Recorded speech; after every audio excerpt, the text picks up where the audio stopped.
এই কোথায় যাচ্ছিস? হাত দেখতে। আমাকে নিয়ে যাবি না? না। এই বুড়োগুলো বলি নাও না।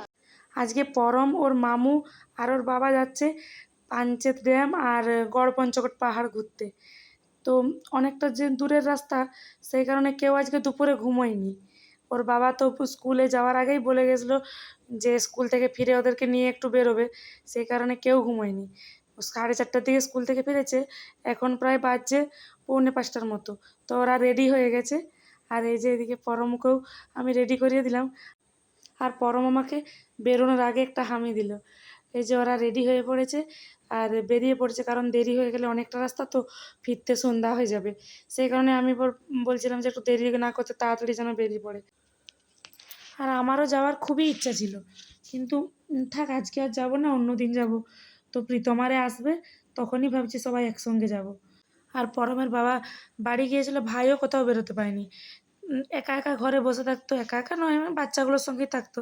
তো আজকে স্কুল যাওয়ার আগেই ও বলে গেছিলো ওই জন্য যে আজকে একটু বিকাল থেকে বৃষ্টি না আসলে বেরোবো। তো ভালোই হয়েছে, বৃষ্টিটাও আসেনি। আর এদিকে আমার রূপমের ঘুম থেকে উঠতে উঠতে প্রায় সন্ধ্যা হয়ে গেছে, আর ওদেরও ঘর ঢুকতে ঢুকতে 8টা বেজে গেছে। দেখার কিছু ছিল?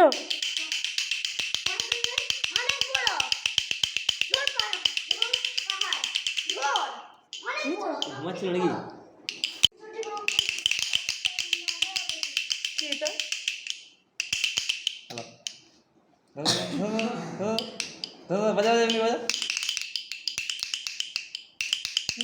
আর এই যে কাঠের সব জিনিসপত্রগুলো নাকি ওইখানে দোকানে বিক্রি হচ্ছিল।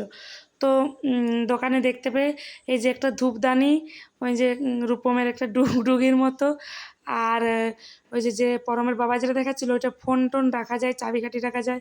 আর এটা আমার নামের অক্ষর দিয়ে একটা লকেট, আর পরমের একটা বাঁশি, এইগুলো সব ওইখান থেকে নিয়ে এসেছি। এই জিনিসটা আমার খুব পছন্দ হয়েছে। তো এইটাতে চাবিও রাখা যাবে আর দুপাশে দুটো মোবাইলও থাকবে।